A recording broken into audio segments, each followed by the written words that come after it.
What I want to know is, has RFK Jr. ever actually met an autistic person? Well, it seems he did. He met at least one, Dusty, last August. Here I'm joined by my wonderful friend Dusty, and I want to take a moment to express my deep appreciation for every member of the autism community. Oh, thank you, Dusty, for coming here today. I think that kind of makes it worse, actually. As you've probably heard, RFK Jr. was recently selected by Trump as the new US Secretary of Health and Human Services. That I will support and defend the Constitution of the United States. the Constitution of the United States. Against all enemies. Against all enemies. And sadly, it seems he has long considered autism to be one of those enemies. His first press conference in his new role took place on the 16th of April. It was 30 minutes long. It was entirely about autism and the new alarming prevalence data from the CDC. RFK has pledged a massive research and testing effort to find the root cause of autism, which he strongly believes is some sort of environmental toxin, by September this year. By September, we will know what has caused the autism epidemic, and we'll be able to eliminate those exposures. Why the fixation on autism? Well, April is Autism Acceptance Month, of course. Jokes, but what an unfortunate coincidence that is. As well as RFK's history as chairman for the anti-vaccine non-profit Children's Health Defense between 2015 and 2023. And we know the anti-vaxxers love autism. I'm also not sure if this fixation on autism is not a conveniently timed distraction. RFK and Trump have discussed refocusing the press. And we're trying to refocus the press to get them to pay attention to the chronic disease epidemic as you've asked us to. Maybe turning attention away from an actual, preventable, infectious disease that is killing American children. We'll investigate that a bit later, but first of all, let's roll the press conference because what better way to distract the press than with a press conference. We're going to be doing a lot of fact checking. Before we go any further, this video isn't actually sponsored, but I was able to spend so much time on it thanks to my Patreon members, so I suppose it is technically sponsored by my Patreon members, so thank you very, very much. If you join one of the upper tiers before Monday the 12th of May, I'll be giving everyone some extra cute stickers and badges, and that's the 12th of May. It was originally the 5th of May, but I've decided to extend it because I've spent so long on this video. I actually haven't posted as much as I thought I would within this time, so I've not had that many opportunities to tell people that I'm actually doing this, so I'm extending by an extra week. It works because 12 is my lucky number. Anyway, so 12th of May. It feels ironic to be holding up a badge that says acceptance in the current climate, but here we are. As I say, I'm aware things are not great at the moment. Please feel no pressure to join, and if you do join, please do not feel any sort of pressure to stay on a particular tier or even on the Patreon altogether for a particular length of time or anything like that. You are absolutely free to come and go. Patreon makes it very easy to cancel and also very easy to move tiers. I actually have most of probably the best stuff that you can get through my Patreon on the lowest tier, which is $4. You get the Discord access and you also get the 2 exclusive videos every month. If you want the stuff, you just have to join or upgrade. You're not obligated to be on that tier forever. Pay yourself first, make sure that you're doing okay first before you support any creators. But I do really appreciate everybody that does. Thank you very much. And let's get back onto the video. I'm going to go over some of the key numbers from the ADDM report. Overall, the autism is increasing in prevalence at an alarming rate. As I say, RFK is referring to the latest data on autism prevalence from the Autism and Developmental Disabilities Monitoring Network, the ADDM, which is funded by the CDC. This was also published in mid-April, and RFK says that this shows that autism is increasing at an alarming rate. Increasing in prevalence at an alarming rate. They found that among children aged 8 years in 2022, autism prevalence was 32.2 per 1,000 children, which is 1 in 31. Now, this is higher than the last surveillance year, which was 2020. The prevalence was 1 in 36. And it is true that the number of children being diagnosed autistic has been increasing since the year 2000, when the prevalence was reported as 1 in 150. But when people like me, I was born in 1996, the prevalence for my birth year was 1 in 125, had to wait until their mid-20s for a diagnosis. Is it necessarily surprising? To me, 1 in 31, which would be roughly 1 child per classroom in most classes in the UK, if anything, that seems a little bit low. Back in 2004, including me, there were 3 people in my class who were either diagnosed autistic or would go on to be diagnosed autistic later in life. And those are just the ones that I know about, you know? And I know that that's just an anecdote, but we also do have data to suggest that half of all autistic adults in the UK might not be diagnosed. That's 59 to 72% of autistic adults. In 1996, no one knew what my hand flapping meant. Maybe today, thanks in part to the internet and, progress, maybe today somebody would. So I personally am not alarmed or surprised that we know more than we did in 1996 or even in 2020. RFK then goes on to say that it isn't good enough, that it takes 2 years for this data to be published. So the data published by the CDC in 2025 is for 2022, it's retrospective. The study tests 8-year-olds who were born in 2014.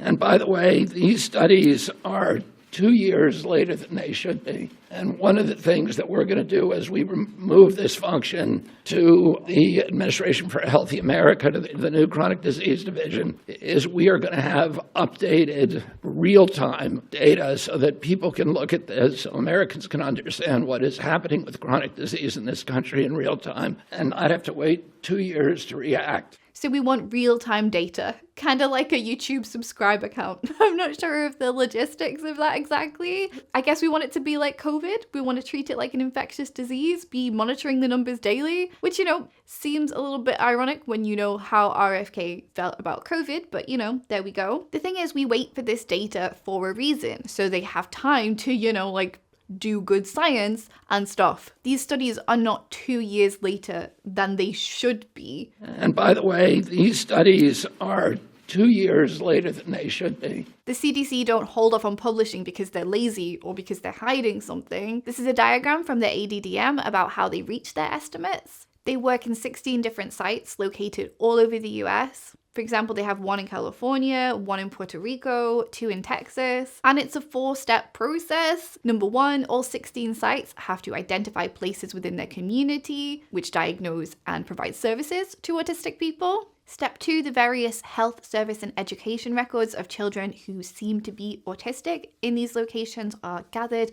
and reviewed by trained professionals. Step 3, scientists analyze and systematically review the information. Does that sound like something that could be done in real time? Please note the number of authors on this report. And step 4, the findings are made public. I don't know how we're planning to skip steps 1 through 3 and have a billboard with a live autism count in Times Square, maybe? I don't know. Especially because RFK's transformation to make America healthy again involves being down about 20,000 employees. But RFK says they're planning to do more with less. We're going to eliminate an entire alphabet soup of departments and agencies while preserving their core functions by merging them into a new organization called the Administration for a Healthy America, or AHA. We have 2 goals. The first is obvious, to save the taxpayer money by making our department more efficient. And the second is to radically improve our quality of service. I want to promise you now that we're going to do more with less. RFK also refers to autism as a chronic disease here. There are lots of problems with how he refers to autistic people throughout this press conference, you will see. Americans can understand what is happening with chronic disease in this country in real time. Autism is not a disease or an illness, it's a neurodevelopmental condition. Your brain has developed differently. We should not be using words like disease to describe autistic people. It's stigmatizing, and even if you don't care about being nice to autistic people, it's also incorrect. Many people do refer to being autistic as a disability and a lifelong disability, but it's not a disease. Examples of chronic diseases include heart disease, cancer, and diabetes. We don't wait 2 years to react to a measles epidemic or any kind of infectious disease. We shouldn't have to do that for diabetes or autism. I mean, there's a reason why we don't react to autism as we would a deadly infectious disease. Autism is not a deadly infectious disease. And what does reacting mean? We're not trying to stop the spread or something. Again, this isn't COVID. Do you want to develop a vaccine for autism, Robert? Heard you like them. You just give us some vitamin A and then we can all move on with our lives. And he actually mentioned measles here. We don't wait 2 years to react to a measles epidemic. Hold that thought for now. But if RFK is planning to treat autistic children with the same regard he affords to the children who have sadly contracted measles, then, The ASD prevalence rate in 8-year-olds is now 1 in 31. Shocking. One thing that is important to note before we start fearmongering about how shocking this is that this figure 1 in 31 is not intended to be viewed in this way as a sort of national average. This is data from just 16 surveillance sites dotted all over the US. The populations within site-defined ADDM network surveillance areas are not nationally representative and do not generate nationally representative ASD prevalence estimates. And the numbers actually varied widely between sites. From 9.7 per 1,000 children in Laredo, Texas, to 53.1 in California. Did the authors put this variation down to some sort of scary environmental toxin in various areas? No, they did not. The authors of the report put the variation down to differences in service eligibility and availability, and whether the children had insurance coverage in that location. For example, the Pennsylvania site had a prevalence of 47.4 per 1,000 for 8-year-old children, but this isn't shocking. They have a state Medicaid policy which includes children with physical, developmental, mental health, or intellectual disabilities, irrespective of parental income. If diagnosis is more accessible, more people will access it. Shocking. California has consistently had the highest number of children diagnosed autistic since they joined the ADDM, but they have an initiative in San Diego where the site is located, the Get Set Early model, that involves training hundreds of local pediatricians to screen children as early as possible, like before 14 months. There's an extreme risk for boys of getting an autism diagnosis in this country is now 1 in 20. While they don't use phrases like extreme risk for boys, in fact, the word extreme is not used once within the CDC report. Shocking. Yes, they do continue to find that more boys are being diagnosed autistic than girls, and actually at a faster rate. The prevalence was 49.2 per 1,000 for boys, and only 14.3 per 1,000 for girls. But the ratio has been narrowing year on year, which does suggest that we're getting better at diagnosing girls. We know boys are more likely to be diagnosed than girls. Does it mean it's actually biologically more common for boys to be autistic? We don't know that yet.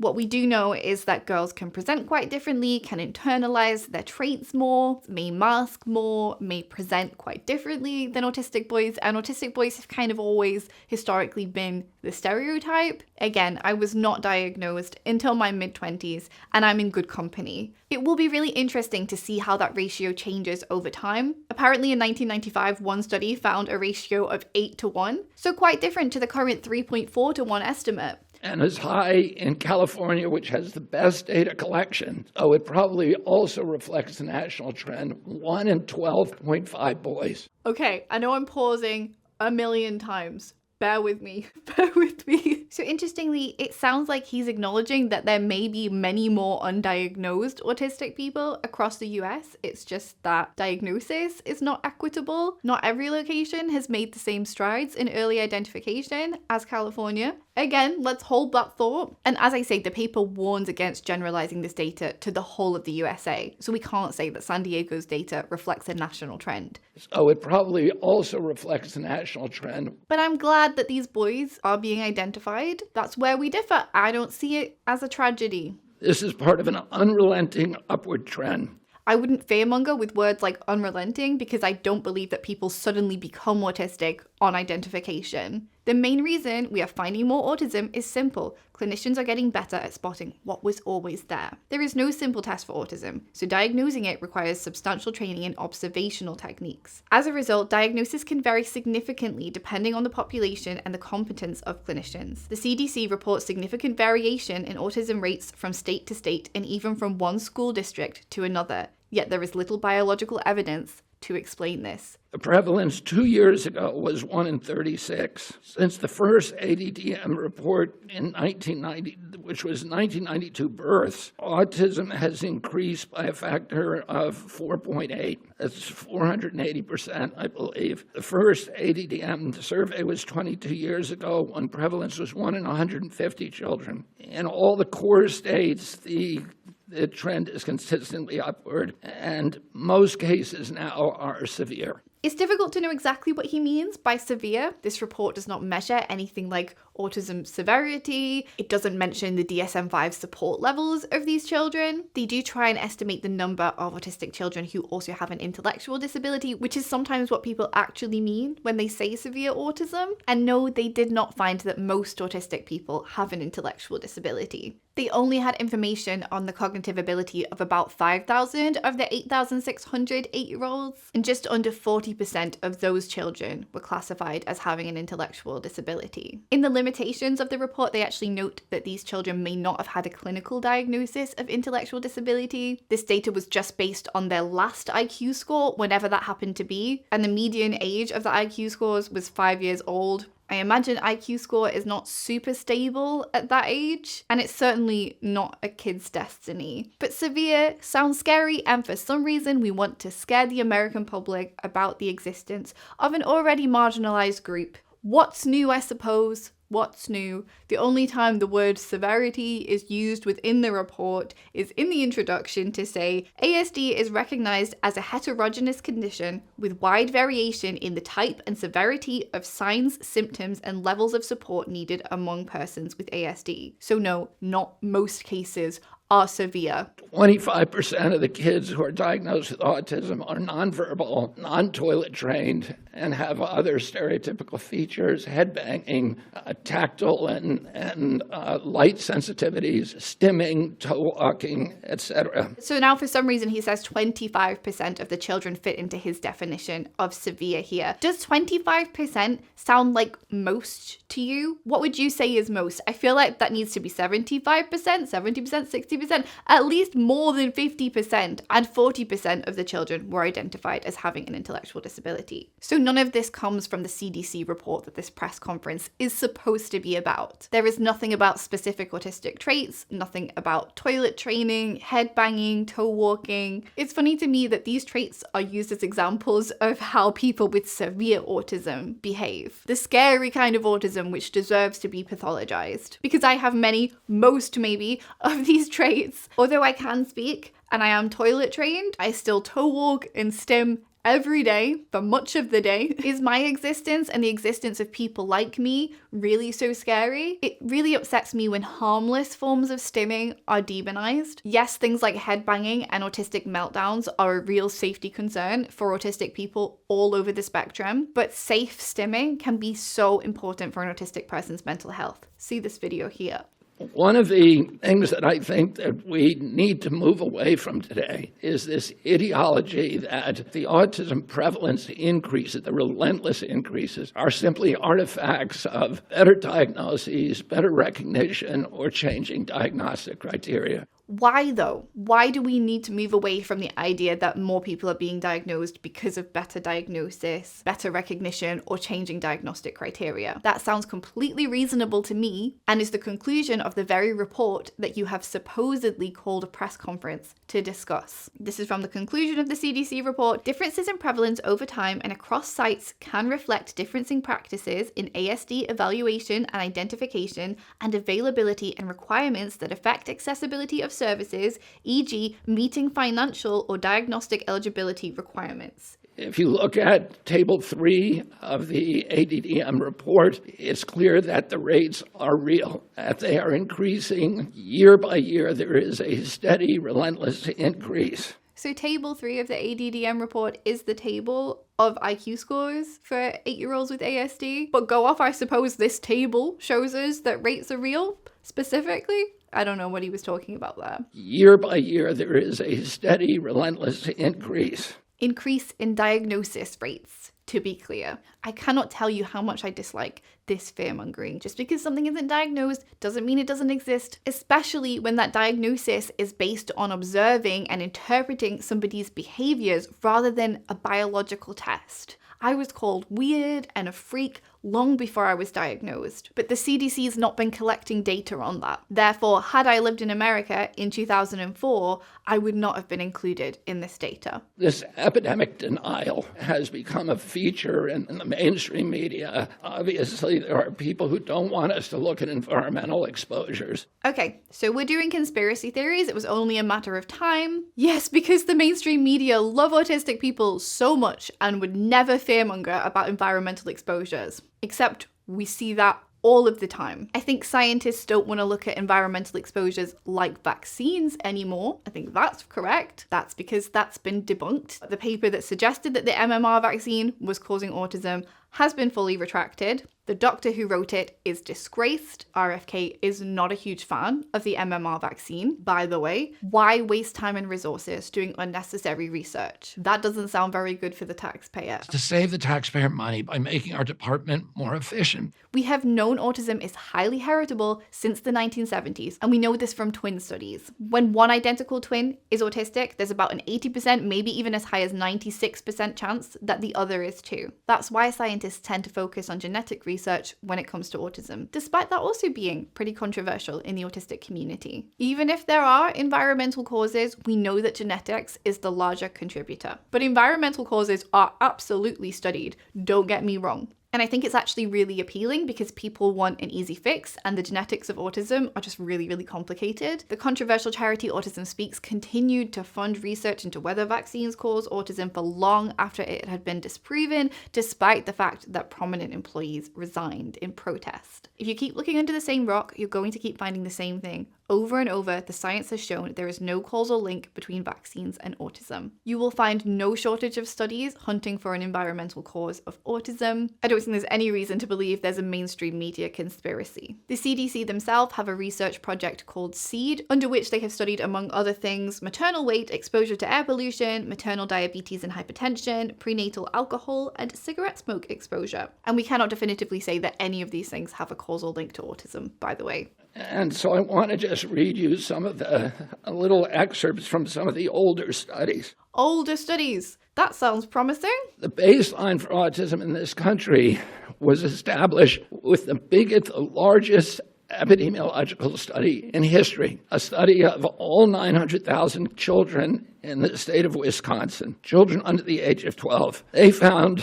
0.7 children had autism in every 10,000. That's less than 1 in 10,000. Today we're 1 in 31. That study also confirmed the 4-to-1 male to female ratio. There were at that time just over 60 children in Wisconsin with autism. And today it's around 20,000. He's talking about this 55-year-old study, and it is not the largest epidemiological study in history. The largest epidemiological study in history. It must be nice to have the confidence to just say stuff like that. I'm the largest autism YouTube channel of all time. See? I can say stuff too. Doesn't make it true though. It was an unusually large study for its time. I'll give him that. They did look at health records of just under 900,000 children. They actually split children who had been diagnosed with childhood schizophrenia, which was what autism was called at the time under the DSM-2, into 3 groups. Group A was classic infantile autism. Group B was a psychotic disorder that was a bit like infantile autism. Group C was also maybe psychosis, deafness, difficulty speaking, maybe brain damage. A lot of crossover between those 3 groups there. It's not exactly a neat criteria. Almost like it's a spectrum or something. Who would have thought it? Still a while to go until we figured that one out. What they actually found was that 0.7 per 10,000 had infantile autism were in Group A. And this is the stat that RFK shares. They found 0.7 children had autism in every 10,000. He ignores the fact that if you include all of the children who were classed as having childhood schizophrenia, according to the study, the prevalence was actually 4.8 per 10,000 or 3.1 once they eliminated duplicates. Not sure what was going on there. I suppose it was a lot harder to comb through medical records back in the day, but you know, older studies. So I find that disingenuous. 0.7 is hugely different from 3.1, and it demonstrates how widening the diagnostic criteria to include different presentations, including all 3 subgroups, increases the estimated prevalence dramatically. But let's continue Journal Club with RFK. In 1987, so fewer layers of dust. We're in 87 now, looking at this paper. There was another exhaustive study, a peer-reviewed study in North Dakota. Not peer-reviewed, so you mean to say they weren't doing real-time data? They took the time to peer review? What were they doing that for? Get the live autism count up. Set out to count every child in the state with a pervasive developmental disorder, including autism. That study meticulously combed through every record, every diagnosis, and he even conducted in-person assessments of the entire population of 180,000 children under 18. This was not true. They conducted 60-minute interviews with the parents of the 200 children they evaluated. The autism rate they found was 3.3 per 10,000. So that's in line with the 1 in 10,000 that was found in Wisconsin 17 years earlier. For context, the last number of 1 in 36 is 83 times higher. But if you include children who had what they called autistic-like features, they actually found a prevalence of 11 per 10,000. And they actually noted within this study that this was a lower estimate than a 1976 study from Lorna Wing et al., which found a prevalence of 15 per 10,000 if they included children who, again, had autistic-like features. If researchers were able to recognize that somebody had autistic-like features in 1976 or even 1987, when parents and professionals were much less familiar with autistic traits, I say there's a pretty solid chance those people would be diagnosed autistic today. The 1987 paper also notes that prevalence was higher in children under 6 years old, and that could be due to a child's symptoms lessening or becoming less obvious over time. They say perhaps some of the older children were just not referred when they were younger, when their traits were more prominent. Maybe they lost their autistic aloofness, as they call it, as they aged. And this would be consistent with what we know about autistic masking today. I think what both of these studies show us is that even as far back as the 1970s, there were children who had autistic traits. They just didn't meet the diagnostic criteria. Disability was also massively more stigmatized than it is today. Although it does seem to be getting worse today, not gonna lie. But disabled people were often institutionalized in horrific conditions. Again, does still kind of happen today. For example, a place called Willowbrook in New York. Your dad called it a snake pit, Robert. And I think particularly at Willowbrook that we have a situation that borders on a snake pit, and that the children live in filth, that many of our fellow citizens are suffering tremendously. There's very little future for the children or for those who are in these institutions. Both need a tremendous overhauling. I'm not saying that those who are the attendants there or the ones that run the institution are at fault. I think all of us are at fault. And I think it's just it's long overdue that something be done about it. And aside from the very real fears that your children would be locked away and mistreated, how many parents had actually heard of autism and actually knew what it was, like still today? So many people just have a vague idea of what autism actually is. How many people on the street could list autistic traits accurately? If parents don't notice the traits, children are much less likely to be picked up by medical professionals. And therefore, if they weren't referred to any services, they would not have been picked up by either study. Compare the diagnostic criteria from 1968 and 1987 to what we know of autism now. We might as well not even be talking about the same condition. It is so ridiculous to be making these comparisons. In 1987, out of every 1 million kids, 330 were diagnosed with autism. Today, there are 27,777 for every million. If you accept the epidemic deniers narrative, you have to believe that researchers in North Dakota missed 98.8% of the children with autism. That thousands of profoundly disabled children were somehow invisible to doctors, teachers, parents, and even their own study. They weren't invisible, actually. They were classed as having autistic features. So you could say they missed 78%, yes. And by this logic, the 1970 study missed 75% of children. There's a reason why we favour more recent research. We know so much more about autism now. The diagnostic criteria is completely different, acknowledges support levels, acknowledges that some autistic people will mask. The same researchers who followed the original cohort for 12 years to double-check their number, they went back in 2000 and found that they had missed exactly one child.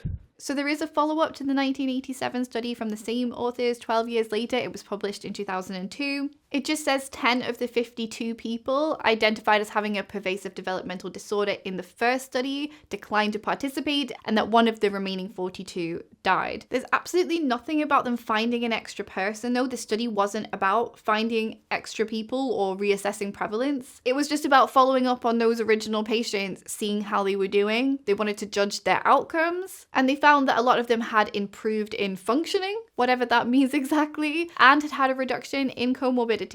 Obviously, this was a very small group of people, but it does match with what we know to be true about autistic people. No matter where we start, we do tend to grow up and gain skills. As the current diagnostic criteria states, ASD is not a degenerative disorder and it is typical for learning and compensation to continue throughout life. This follow-up study from 12 years later that RFK mentions actually states, epidemiological studies of pervasive developmental disorders suggest that they are rare conditions with prevalence rates of 2 to 5 cases per 10,000 individuals. However, a number of epidemiological studies reported that the prevalence of pervasive developmental disorders may be considered higher than previous estimates have suggested. And it goes on to discuss how estimates have varied widely, and there's often disagreement when it comes to inclusion-exclusion criteria. And yet again, when the diagnostic criteria has not been stable, when we have not had a stable idea of what an autistic person actually is throughout history, throughout this time period, comparing this data is not going to yield very accurate results. It's not very productive. Doctors and therapists in the past were not stupid. I agree, they weren't stupid, but things move forward and we build on that research. They weren't missing all these cases. The epidemic is real. And yet the word epidemic is not used anywhere in this 2025 report published by the CDC. Between 1959 and 1965, we're flashing back to the 1950s again, my favorite! Sarcasm. Researchers from 14 hospitals associated with major universities undertook the National Collaborative Perinatal Project, tracking 30,000 children from birth to age 8. This was no half-baked survey-based analysis. The study conducted 9 separate screenings covering neurology, psychology, speech, language, hearing, and visual function. Every developmental quirk, anomaly, and disorder was logged with painstaking detail. Autism, a condition characterized by profound impairments in social communication and behavior, would have stood out like a neon sign.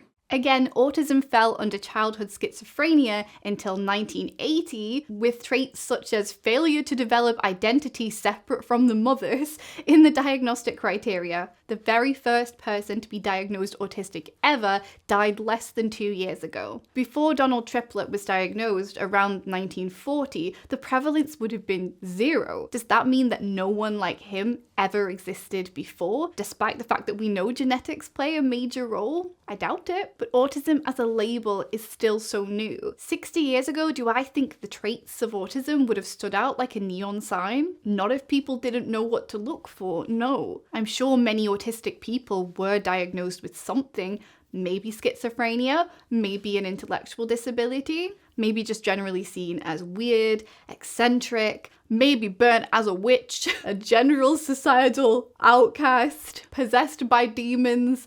I don't know. How many autistic people were institutionalized for a different diagnosis? This 2003 paper, looking back on the collaborative perinatal project that RFK is discussing here, actually notes that in 1950, it was estimated 20 million Americans had a broad spectrum of neurological and neurosensory conditions. But a diagnosis of autism was rare at the time and wasn't really even possible until 15 years later in the DSM-3. And a lot of autistic people today are told they don't look autistic. There's no neon sign. Autistic people don't necessarily look profoundly disabled, whatever that even means. So we know what the historic numbers are. And that's great for a history lesson or a press conference 50 plus years ago. It's not comparable to today. In 2009, because this myth was already becoming pervasive, the myth of epidemic denial was already becoming pervasive in the mainstream media, the California legislature directed the Mind Institute at UC Davis to answer the question. And Irva Hertz-Pichotto is a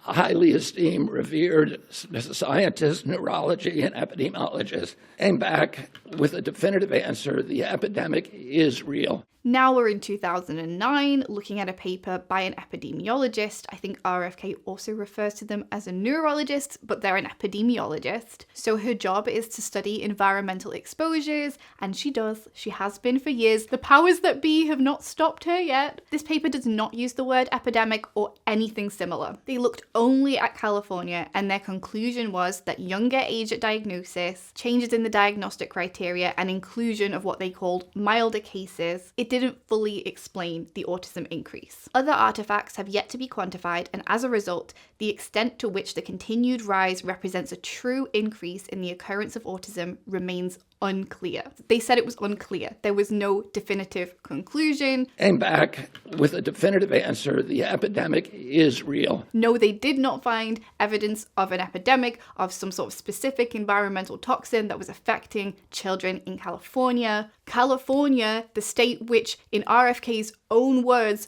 earlier in this press conference, had the best data collection. It's high in California, which has the best data collection. The authors do also state that their data would be affected by increased community awareness and increased availability of local programs. Only a very, very small portion of it can be charged to better recognition or better diagnostic criteria. They actually noticed that changing age at diagnosis can explain a 12% increase and inclusion of milder cases a 56% increase. And again, acknowledged that increased community awareness would have an impact on their results. But even taking that into account, the two authors of this one study did feel like the numbers were a bit too high, and the changes in autism prevalence often do look quite dramatic. It's quite easy to make it seem scary if you want to. I want to say a couple of other things. There are many, many other studies that affirm this, and instead of listening to this canard of epidemic denial, all you have to do is start reading a little science. All you have to do is start reading a little bit of dated science. Well, we have done.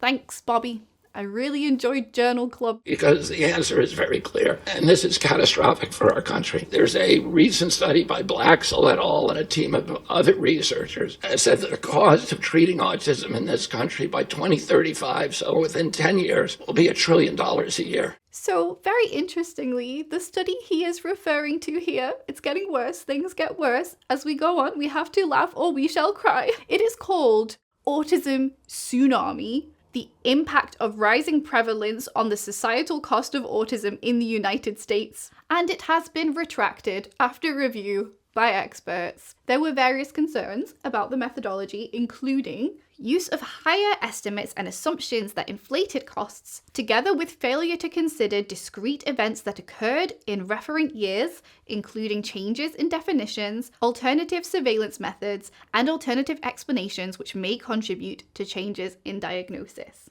Throughout this paper, the authors discuss the prevention scenario, despite the fact that autism cannot be cured and is not preventable, and it sounds like they did not properly declare conflicts of interest. They declared none, but one of the authors, Mark Blaxell, happens to be the author of several books that seem right up RFK's street. Denial: How Refusing to Face the Facts About Our Autism Epidemic Hurts Children, Families, and Our Future. Is that one on RFK's Goodreads? We need to take a look. And then there's an individual injury. These are kids this is a preventable disease. We know it's an environmental exposure. Evidence? How is it preventable? What is this ominous, looming, unnamed environmental exposure that we can point to with such confidence? It has to be. Genes do not cause epidemics. They can provide a vulnerability. You need an environmental toxin. As I say, environmental causes of autism are studied.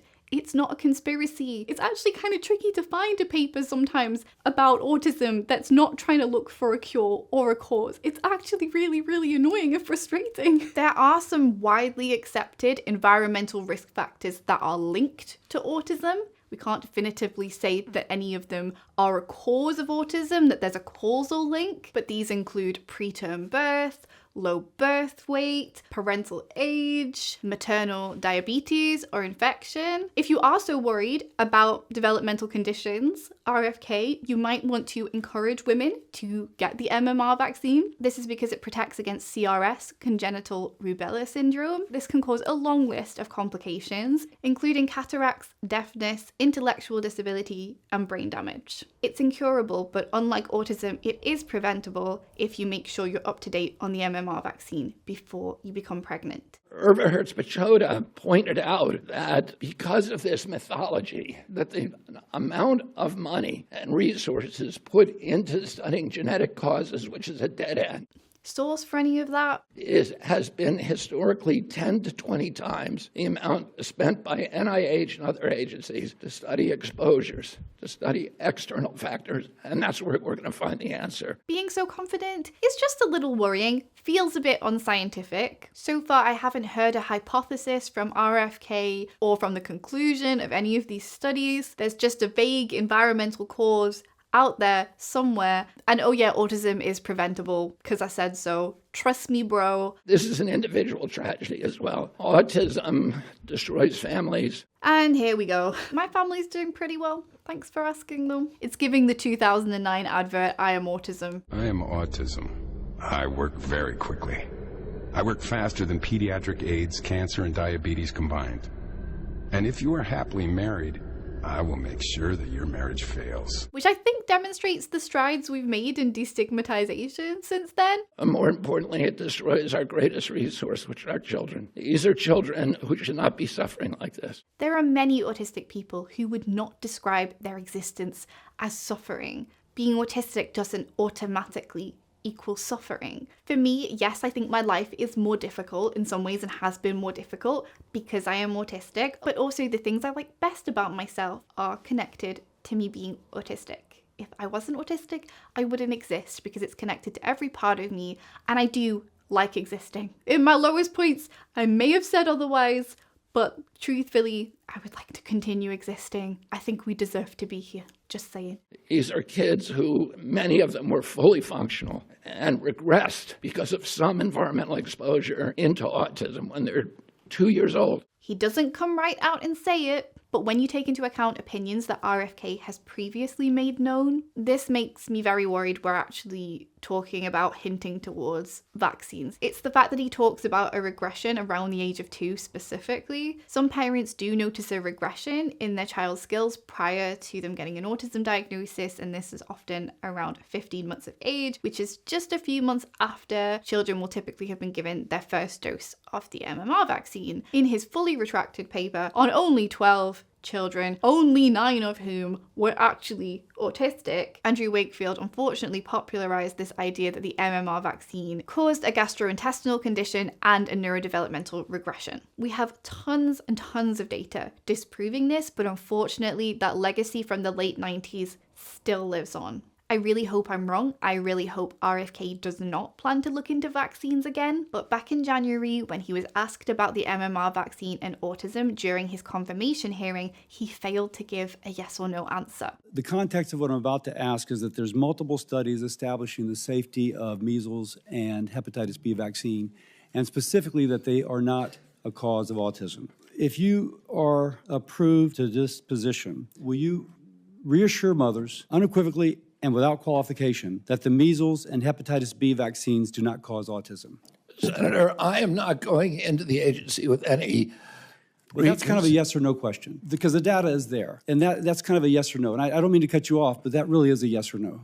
If the data is there, I will absolutely do that. Too many ifs for my liking when we're talking about something that we already know. And then he later goes on to cite a flawed study from Florida that claimed to show that vaccinated children were more likely to be diagnosed with a neurodevelopmental condition. There are other studies as well, and I'd love to show those to you. There's a study that came out last week of 47,000 9-year-olds in the Medicaid system in Florida. I think a Louisiana scientist called Mawson that shows the opposite. Oh, there are other studies out there. I just want to follow the science. Are we surprised that a child whose parents seek medical care, so get them vaccinated, would be more likely to be referred for an assessment for a neurodevelopmental condition? He later comes right out and says he wants the CDC to do vaccine research. The Institute of Medicine has said repeatedly in 2013, 2017, when they investigated this, has asked CDC to do certain studies, animal studies, bench studies, observational studies, studies of the vaccine safety data link. CDC has not done that. Oh, I want them to do that. If you're watching this and you're diagnosed autistic, I have wonderful news. You are now exempt from taxes if you live in the USA. And these are kids who will never pay taxes. Woohoo! they'll never hold a job. Okay, do we need a list of clinically diagnosed autistic people who do probably pay taxes? Anthony Hopkins, Chloe Hayden, actor, writer, speaker, Temple Grandin, academic and inventor who has written so many books. Sure, she probably paid some taxes when a movie was made about her life. Basically, all of the cast members of Love on the Spectrum. Abby has a business where she makes her own hats. Danny is CEO of a company called Danimation. Connor works at a grocery store. Tanner works at a hotel. Elon Musk, although maybe he doesn't pay taxes, I don't know. Maybe you're right on that one. Donald Triplett, the first person to be diagnosed autistic, worked for 65 years at a bank. And of course, the idea that children are a resource and our biggest concern is not their quality of life, but their place within the economy. And more importantly, it destroys our greatest resource, which are our children. Bit icky. If you want workplaces to be more accommodating for autistic people and create more employment opportunities, that'd be wonderful. Thank you very much for thinking of us. That's really nice of you. I'll never play baseball. I must admit it is true. I cannot hit a ball with a bat. I will likely never play baseball. I also don't live in the USA, so that doesn't help my odds. And it is a tragedy. It is a tragedy, but it's one I'm prepared to live with. They'll never write a poem. They'll never go out on a date. Guess we all dreamt Love on the Spectrum collectively. Guess I dreamt my own marriage. Many of them will never use a toilet unassisted. The thing is, there will be autistic people who really struggle with using the toilet, who are incredibly intelligent, because I imagine that's something that you would care about, and skilled in other areas. Autistic people often have a spiky profile and more extreme strengths and weaknesses than the general population. And we have to recognize we are doing this to our children. This is upsetting to me. There will be parents who are very concerned about their autistic child, who hear things like this and end up blaming themselves for somehow damaging their child, which is just a horrible way to think. But autism is genetic, and in all likelihood, your child is exactly who they were meant to be. So now we hear from clinical psychologist Walter Zaharodny, who is one of the authors of the ADDM report. I think I'm going to have Walter Zaharodny, who is the most senior researcher for this project for ADDM and has been doing this for many years, to come up and say a little. He's studied autism prevalence in New Jersey, which is one of the 16 sites. This man has a history of viewing autism as a tragedy. This is a clip of him from 13 years ago. Doctor, you were quoted as saying that this change in terms of the numbers of the prevalence of this condition is overwhelming, and it's beyond an emergency. I mean, are we dealing with a health crisis in a way? It is a health crisis, because if you see how many children are affected and each child has a loving family, the circle of ramifications is so wide. He seems to share many of RFK's opinions, including those that go against the conclusions of the CDC report he contributed towards. Yesterday, of course, there was an event with the Human Services Secretary, Robert F. Kennedy Jr. You spoke after him as a leading research expert on this, where you called it a public health issue, a phenomenon, even an epidemic. There are, of course, researchers who disagree with classifying it as that and say there is better screening. There are more doctors who are able to identify this. There's a broader definition of autism, and that has more to do with why we're seeing increased rates.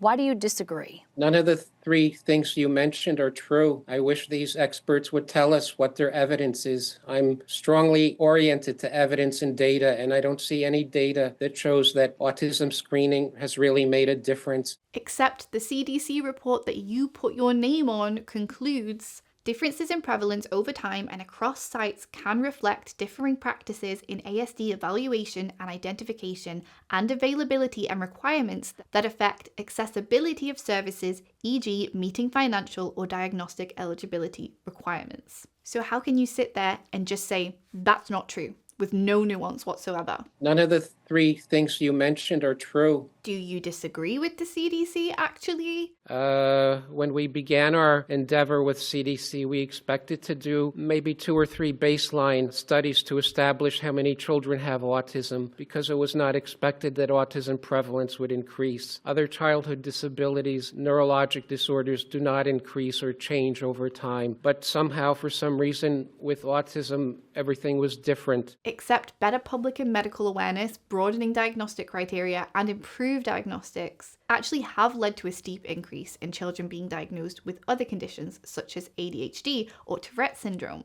1 million more children had an ADHD diagnosis in 2022 when compared to 2016. And 1 in 50 children aged 4 to 15 have a tic condition. Again, you could make these numbers seem super scary if you wanted to. But was my mum diagnosed with dyslexia in the 1980s? No. She was told that she was stupid. We have more advocacy now. We have people sharing their experiences on social media. The internet is a huge factor that they fail to mention here. Autism went from being a very unusual, rare disability, which affected, as the secretary said, 1 child in maybe 10,000, to being known in every community, every school district, every center that cares for children with disabilities. And thank goodness people are finally able to access the help that they need. You have made a choice to frame this completely negatively. Autism is real. It's a true disability. It's not a personality, quirky issue. It feels ironic that he says this. You usually hear the whole autism is a disorder and not just a quirky personality type from people who feel like autism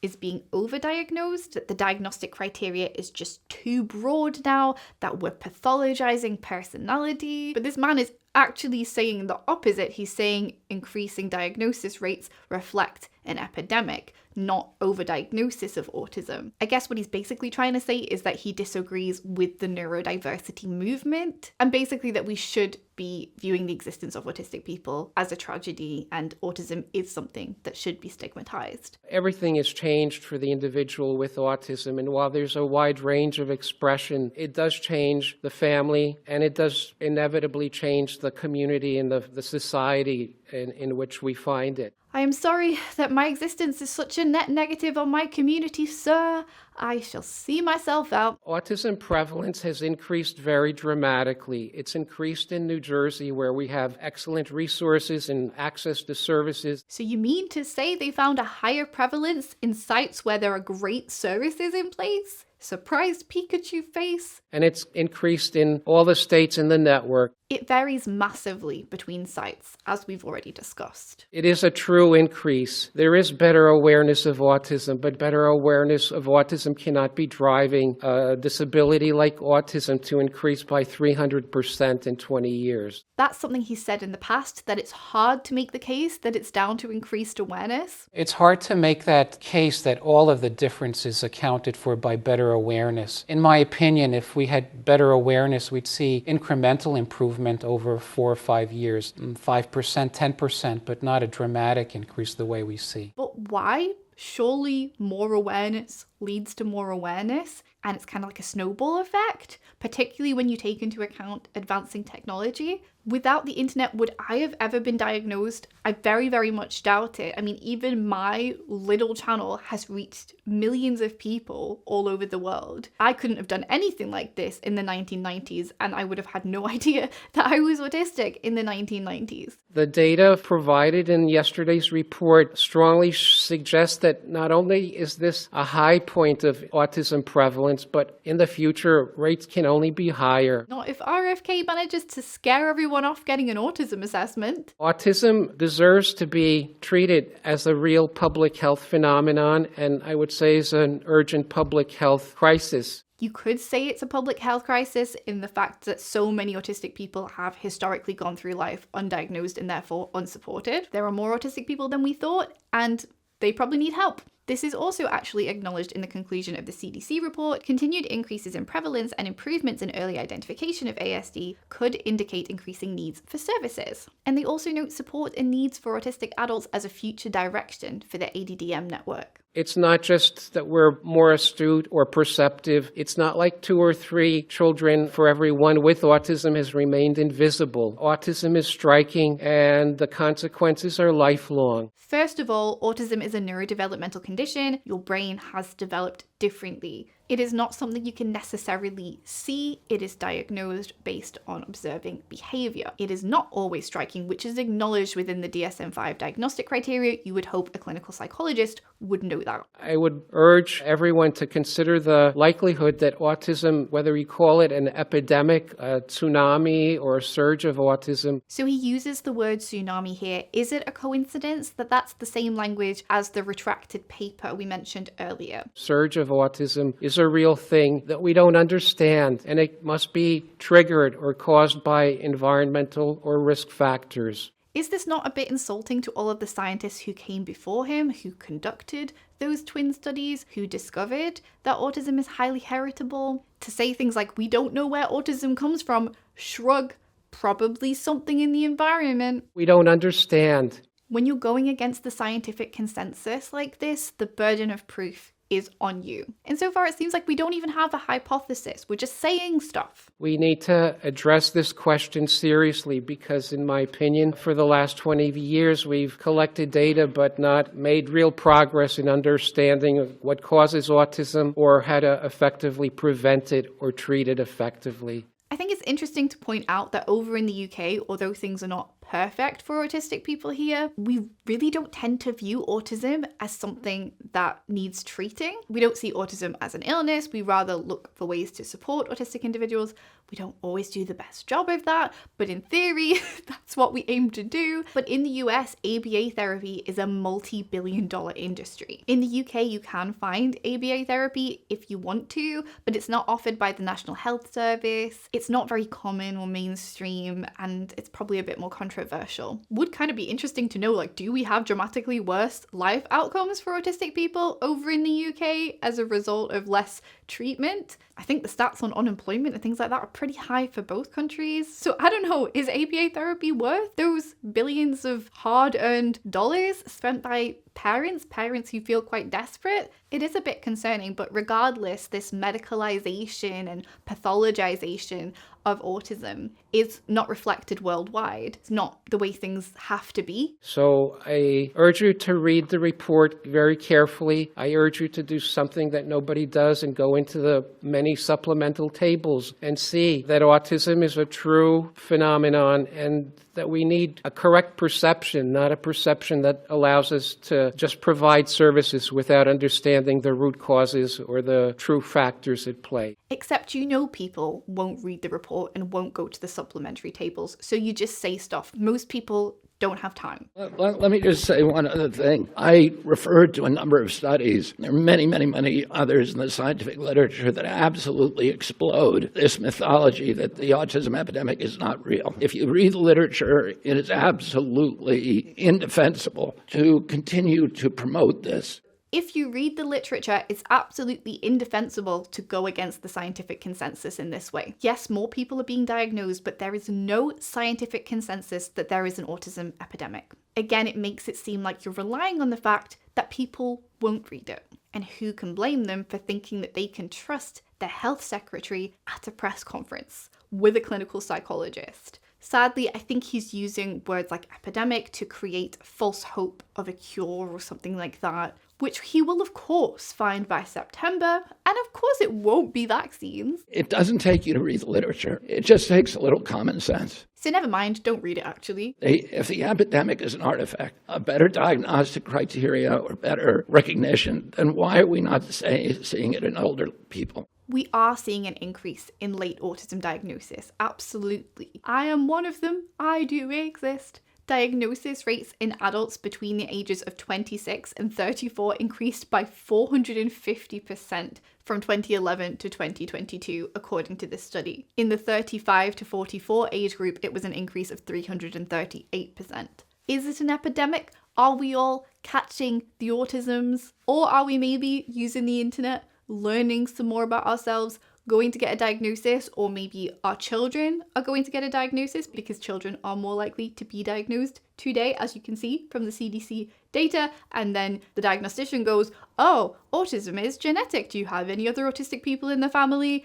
And then you look at the diagnostic criteria and you go, oh, that's actually me, or that's actually my partner, or that's actually my parents. And then more family members of these autistic children start to be diagnosed. And like I say, more awareness leads to more awareness. It's a snowball effect. They also note that the rates reported here may still underestimate the true prevalence, especially older female adults, as many would not have been screened in childhood and remain undiagnosed. Nevertheless, our findings indicate that the population of autistic adults in the US will continue to grow, underscoring a need for expanded healthcare services. Why is this only happening in young people? You know, I asked Walter before we came out here, I said, have you ever seen anybody our age? I'm 71 years old with full-blown autism, head banging, nonverbal, non-toilet trained, stimming, toe walking, these other stereotypical features. Where are these people walking around the mall? First of all, full-blown autism is not a diagnostic label, it's autism spectrum condition. Saying, I haven't seen any, is not scientific. The fact that the clinical psychologist agreed with this is a big red flag. And I can match that with another anecdote if you like. My grandpa, who recently passed away in his 80s, was absolutely an undiagnosed autistic person. He had debilitating sensory issues, he lived his life by an extremely rigid routine, social interactions were a huge strain, and he experienced autistic meltdowns very frequently. And apparently his father, my great-grandfather, was exactly the same. They both paid taxes, in case you were wondering. I know you are very worried about autistic tax evasion. Yes, we don't have as many diagnosed older autistic people. As I say, autism as a label is still relatively new. Before he died, I did get the chance to tell my grandpa about my autism diagnosis, and he had to ask what autism was. He had no idea, and I don't know if he made any connection to himself when I explained my traits. Was kind of, a bit too late by then, but I think it would have been really great for him to understand himself a little bit more. But I don't know whether he would have been able to look past the stigma of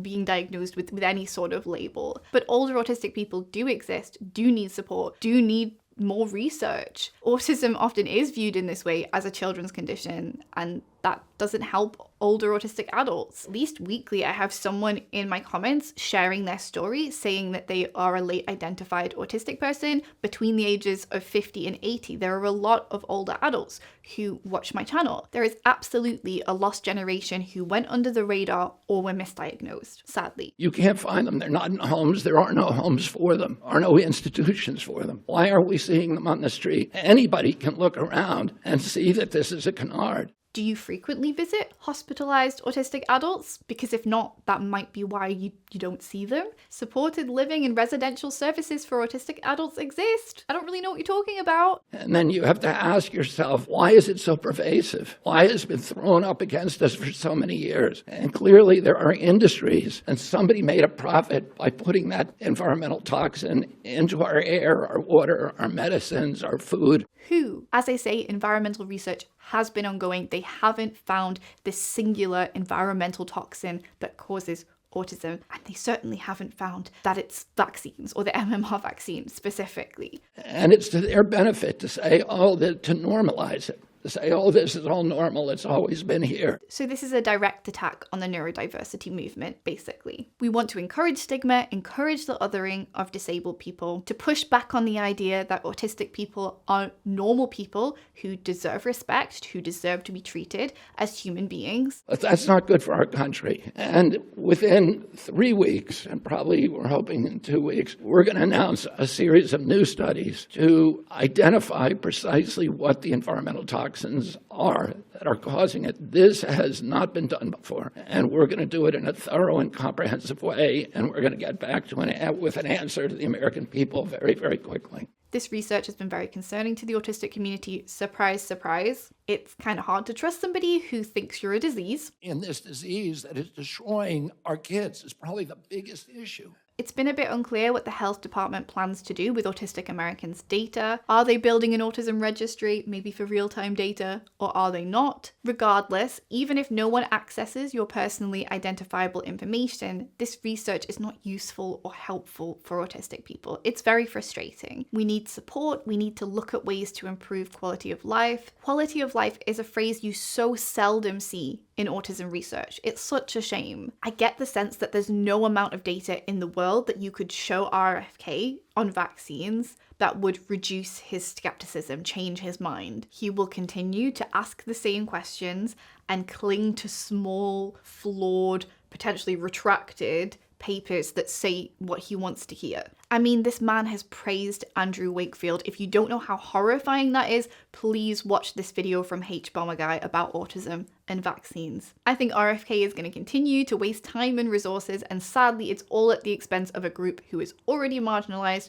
already stigmatized. It's disgusting. I'm so sorry to everyone in this community, particularly those of you who are over in the US. We absolutely deserve better. Do not let these people convince you otherwise. You know, thanks to the internet, because it is a thing, we have a voice now. The autism can finally speak. Not like that. We'll be here waiting for the big reveal in September. So next in the press conference, they do a Q&A. Some great questions were asked. So firstly, I believe this person says they were diagnosed autistic later in life and that it took them 5 years to get a diagnosis. It's difficult to hear. They note that part of the reason why these numbers have risen over the years is because of increased identification of Black children and Latina children, and asks RFK if he is denying the fact that in the past, these people were often misdiagnosed with behavioral disorders or incarcerated. Are you denying that in the past, Black, Latino, and AAPI people had not been diagnosed? They had been diagnosed with behavioral disorders, they'd been disciplined, they'd been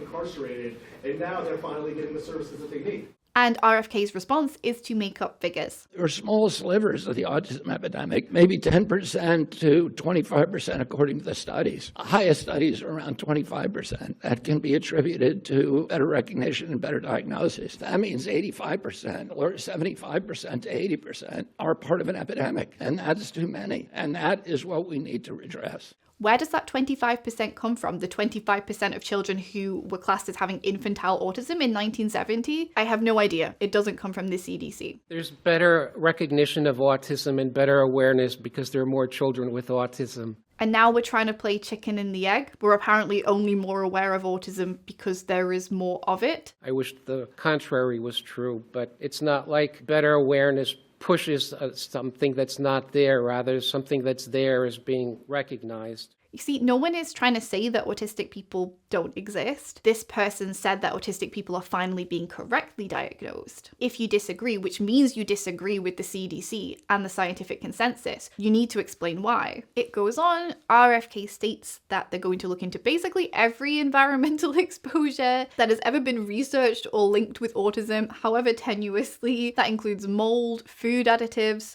ultrasounds. We're going to look at pesticides, we're going to look at air and water and medicines. So, we're going to look at ultrasound, and we're going to look at all of them agnostically. Herbert Hertz-Pichota was the one who suggested that one of the things we have to look at is ultrasound. I don't think that that's probably a factor, but it's one of the exposures. No, ultrasound scans do not cause autism. How many times do we need to repeat the same research for it to be good enough? He also refers to the autistic spectrum as a spectrum of injuries, which is a new one. There's a spectrum of injuries. Love on the spectrum of injuries, I suppose. Okay. Apparently we'll now have some of the answers by September, so we seem to have dialed that back a little bit. We will have some of the answers by September. We'll see what happens, I suppose. It's going to be an interesting 2025. People will know they can research and they can follow the science no matter what it says, without any kind of fear that they're going to be censored, that they're going to be gaslighted, that they're going to be silenced, they're going to be defunded, delicensed. That their ridiculous paper will be retracted? Maybe? The funny thing is, if they did genuinely care about environmental causes, about protecting children, the ADDM report does actually note that the higher prevalence of intellectual disabilities in some racial and ethnic groups could be linked to the frequency of social determinants of health, such as unstable housing and limited access to transport. Also linked to higher rates of preterm birth, and lead exposure and traumatic brain injuries were also discussed. Putting resources into reducing lead exposure and improving access to healthcare for all mothers, that sounds great. That sounds really helpful for everyone. Black women in the US have a very high maternal mortality rate. In fact, maternal mortality rate in the US is just extremely high in general when compared to other developed countries. So it's a shame that RFK seems to have ignored that paragraph and that conclusion of the report altogether, particularly as this administration seems to really want people to have more kids. Maybe we should make it safer to do so then. The fact that he ignores all of this makes me even more concerned that it's just ultimately going to come back to vaccines. Finally, I said at the start that I felt like this press conference could just be a handy distraction. It sounds like Trump has asked RFK to refocus the press. And we're trying to refocus the press. We've had 3 measles deaths in this country over 20 years. And we're trying to refocus the press to get them to pay attention to the chronic disease epidemic as you've asked us to.